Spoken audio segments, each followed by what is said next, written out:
2015 সালে একটি যাত্রীবাহী বিমান 150 জন যাত্রী নিয়ে স্পেন থেকে উড্ডয়ন করে, কিন্তু টেকঅফের মাত্র 40 মিনিট পর বিমানটি হঠাৎ করে রাডার থেকে হারিয়ে যায়। পরে রেস্কিউ টিম বিমানটিকে ফার্সি অলবস পর্বতে ধ্বংস হয়ে থাকা অবস্থায় খুঁজে পায়। বিমানে থাকা 150 জনের কেউই বেঁচে ছিল না। তদন্তকারী টিম যখন দুর্ঘটনার কারণ খুঁজতে শুরু করে, তখন তারা এমন একটি সত্য খুঁজে পেয়েছিল যা শুনে পুরো বিশ্ব হতবাক হয়ে গিয়েছিল। বিমানটিকে হাইজ্যাক করা হয়েছিল, কিন্তু অবাক করার বিষয় হলো ভেতরে কোনো হাইজ্যাকার ছিলই না। তাহলে কিভাবে বিমানটিকে হাইজ্যাক করা হলো? হাইজ্যাক করার পর বিমানটিকে কেন পাহাড়ে ক্র্যাশ করানো হলো? আর কোথায় বা ছিল সেই হাইজ্যাকার? তো স্বাগতম আপনাকে ওয়েট ফ্যাক্ট বাংলা চ্যানেলের আরও একটি নতুন ভিডিওতে। 24শে মার্চ 2015 সকাল 10:01 জার্মান উইংস এয়ারলাইন্সের বিমান ফ্লাইট 9525 স্পেনের বার্সেলোনা থেকে জার্মানির ডুসেলডর্ফে যাওয়ার জন্য টেক অফ করে। বিমানটি ছিল একটি এয়ারবাস A320 মডেলের একটি যাত্রীবাহী বিমান। সবকিছুই স্বাভাবিক ছিল। বিমানটির সাথে এয়ার ট্রাফিক কন্ট্রোল টাওয়ারের যোগাযোগ স্বাভাবিকভাবেই চলছিল। এই ফ্লাইটটি পরিচালনা করছিলেন ক্যাপ্টেন প্যাট্রিক শোন্ডেনহাইমার। তার ছিল 17,000 ঘন্টা ফ্লাইং অভিজ্ঞতা। তার সাথে ছিল কো পাইলট আন্দ্রেস লুইবিস। তিনি ছোটবেলা থেকেই গ্লাইডার পাইলট হিসেবে দক্ষ ছিলেন। বিমানটিতে 2 জন পাইলট ছাড়াও 4 জন ক্রু এবং 144 জন যাত্রী ছিলেন, যার মধ্যে একটি স্কুলের কিছু শিক্ষার্থী ছিল যারা স্পেন থেকে শিক্ষা সফর শেষ করে ফিরছিল। ক্যাপ্টেন এয়ার ট্রাফিক কন্ট্রোল টাওয়ারের নির্দেশনা অনুযায়ী ফ্লাইট পরিচালনা করতে থাকে। 10:30 বিমানটি একটি নির্দিষ্ট ওয়ে পয়েন্টের দিকে উড়তে শুরু করে। তখনও পর্যন্ত সবকিছুই ঠিকঠাক ছিল। এর কয়েক মিনিট পর কন্ট্রোল টাওয়ার দেখতে পায় বিমানটি 3000 ফিট উচ্চতায় নেমে এসেছে, যেখানে বিমানের উচ্চতা থাকার কথা ছিল 38,000 ফিট। শুধু তাই নয়, এয়ার ট্রাফিক কন্ট্রোল টাওয়ার লক্ষ্য করে বিমানটি প্রতিনিয়ত নিচের দিকে নামতে শুরু করেছে। কন্ট্রোল টাওয়ার থেকে বিমানটিকে জিজ্ঞেস করা হয়, আপনাদের অনুমোদিত উচ্চতা কত? কিন্তু বিমান থেকে কোনো উত্তর আসে না। এর 30 সেকেন্ড পর কন্ট্রোল টাওয়ার আরও 2 বার বিমানটির সাথে যোগাযোগ করার চেষ্টা করে, কিন্তু বিমান থেকে কোনো রিপ্লাই আসে না। এরপর সকাল 10:34 কন্ট্রোল টাওয়ার অন্য ফ্রিকোয়েন্সিতে যোগাযোগের চেষ্টা করে, কিন্তু এবারও বিমান থেকে কোনো উত্তর আসে না। 10:35 থেকে 10:39 পর্যন্ত মার্সেই কন্ট্রোল টাওয়ার বিভিন্ন ফ্রিকোয়েন্সিতে যোগাযোগের চেষ্টা করে। এছাড়াও ফার্সি এয়ার ডিফেন্সের একজন কন্ট্রোলারও যোগাযোগের চেষ্টা করেন। এমনকি বিমানের আশেপাশে কয়েকটি বিমান থেকেও যোগাযোগের চেষ্টা করা হয়, কিন্তু প্রতিবারই একই ফলাফল। জার্মান উইংস ফ্লাইট 9525 থেকে কোনো সাড়া পাওয়া যায় না। 10:40 বিমানটি হঠাৎ রাডার থেকে হারিয়ে যায়। তখন কন্ট্রোল টাওয়ারের বুঝতে বাকি থাকে না যে বিমানটি কোনো একটা বড় বিপদে পড়েছে। কন্ট্রোল টাওয়ার থেকে ফ্লাইট 9525 জন্য জরুরি অবস্থা জারি করা হয়।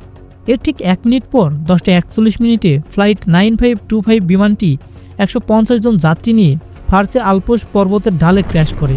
এর 2 ঘন্টা পর বিমানটিকে রেস্কিউ করার জন্য রেস্কিউ হেলিকপ্টার পাঠানো হয়।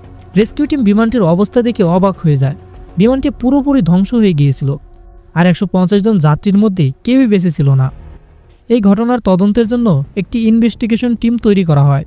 ইনভেস্টিগেশন টিম বিমানটির ককপিট ভয়েস রেকর্ডার এবং ফ্লাইট ডাটা রেকর্ডার উদ্ধার করে, যদিও এগুলো মারাত্মকভাবে ক্ষতিগ্রস্ত ছিল। এরপরও ইনভেস্টিগেশন টিম ডাটা জোড়া লাগানোর পর এমন একটি ভয়ঙ্কর সত্য উঠে আসে, যেটা শুনে তদন্তকারী টিম পুরোপুরি হতভম্ব হয়ে যায়। বিমানটিকে হাইজ্যাক করা হয়েছিল, কিন্তু এই হাইজ্যাক কোনো সন্ত্রাসী করেছিল ওই বিমানের ক্রু পাইলট আন্দ্রেস লুইবিস। কিন্তু কেন? ঠিক কী হয়েছিল বিমানটির ভেতরে? বিমানে সেই সময় কি ঘটেছিল সেটি জানতে আমাদের ফিরে যেতে হবে সকাল 10:30, যখন বিমানটি 38,000 ফিট উচ্চতায় ফ্লাই করছিল। ক্যাপ্টেন প্যাট্রিক শোন্ডেনহাইমার কন্ট্রোল টাওয়ারের সাথে সমস্ত যোগাযোগ শেষ করে ককপিট থেকে বের হন বাথরুমে যাওয়ার জন্য। ঠিক সেই সময় বিমানের ক্রু পাইলট বিমানটির কন্ট্রোল নিজের হাতে নিয়ে নেয় এবং বিমানের উচ্চতা কমাতে থাকে। 10:34 ক্যাপ্টেন ফিরে এসে ককপিটে ঢোকার চেষ্টা করেন, কিন্তু কোনোভাবেই সে ককপিটের দরজা খুলতে পারছিলেন না। কো পাইলট ভেতর থেকে ককপিটের দরজা লক করে দিয়েছিল। 2001 সালের 11 সেপ্টেম্বরের হামলার পর বিমানগুলোর ককপিটের দরজা আরও শক্ত এবং নিরাপদ করা হয়েছিল। কেউ ককপিটে ঢুকতে চাইলে প্রথমে ইন্টারকমে কল করতে হয় এবং কিপ্যাডে একটি বোতাম চাপতে হয়। তারপর পাইলট দরজা আনলক করলে তবে ঢোকা যায় ককপিটে। জরুরি অবস্থার জন্য একটি ইমার্জেন্সি কোড ব্যবহার করা হয়। এই কোড দিলে 30 সেকেন্ডের টাইমার চালু হয় এবং শুধু 5 সেকেন্ডের জন্য ককপিটের দরজা খুলে যায়। কিন্তু যদি ভেতরে থাকা পাইলট দরজার লক মোড অন করে দেয়, তাহলে ইমার্জেন্সি কোডও কাজে আসে না। ঠিক এই সুযোগটাই নিয়েছিল কো পাইলট। সে দরজা স্থায়ীভাবে লক করে দেয় আর বিমানটিকে নিচের দিকে নিয়ে যেতে শুরু করে। বাহিরে দাঁড়িয়ে থাকা ক্যাপ্টেন বুঝে ফেলে কো পাইলট বিমানটিকে তার নিয়ন্ত্রণে নিয়ে ফেলেছে। এখন আর তার কিছুই করার নেই। সকাল 10:39 ককপিট ভয়েস রেকর্ডারে ককপিটের দরজায় জোরে জোরে আঘাতের শব্দ পাওয়া যায়। ক্যাপ্টেন ককপিটের দরজা ভাঙার প্রাণপণ চেষ্টা করেছিল, কিন্তু দরজাটি এতটাই শক্তিশালী ছিল যে ক্যাপ্টেন কোনোভাবেই ভেতরে ঢুকতে পারেনি। ক্যাপ্টেনের দরজা ভাঙার চেষ্টা দেখে বিমানের ভেতরে থাকা যাত্রীরাও বুঝে যায় বিমানটিতে কিছু একটা হয়েছে, কিন্তু তখন অনেক দেরি হয়ে গিয়েছিল। ককপিট ভয়েস রেকর্ডার থেকে জানা যায় শেষ মুহূর্ত পর্যন্ত কো পাইলট আন্দ্রেস লুইবিস একবারের জন্য কোনো কথা বলেনি, শুধু শোনা যাচ্ছিল তার শ্বাস নেওয়ার শব্দ। আর কয়েক মিনিট পরই 150 জন মানুষকে নিয়ে বিমানটি আলবস পর্বতে আছড়ে পড়ে। বিমানে থাকা ক্যাপ্টেন সহ বাকি 49 জন যাত্রীর কেউই বেঁচে ফিরেনি। এই যাত্রীদের মধ্যে ছিল একটি স্কুলের কয়েকজন শিক্ষার্থী, তারা স্পেনে শিক্ষা সফর শেষ করে ফিরছিল। এখন প্রশ্ন হলো, কেন ক্রু পাইলট বিমানটিকে হাইজ্যাক করলো, আর হাইজ্যাক করার পরও কেন বিমানটিকে আলবস পর্বতে ক্র্যাশ করালো? এই ঘটনার পর তদন্ত টিম ক্রু পাইলট আন্দ্রেস লুইবিচের বাসায় যায়। সেখানে লুইবিচের ওয়াইফ জানায় লুইবিচ গত কয়েক মাস যাবৎ মানসিক সমস্যায় ভুগছিলেন।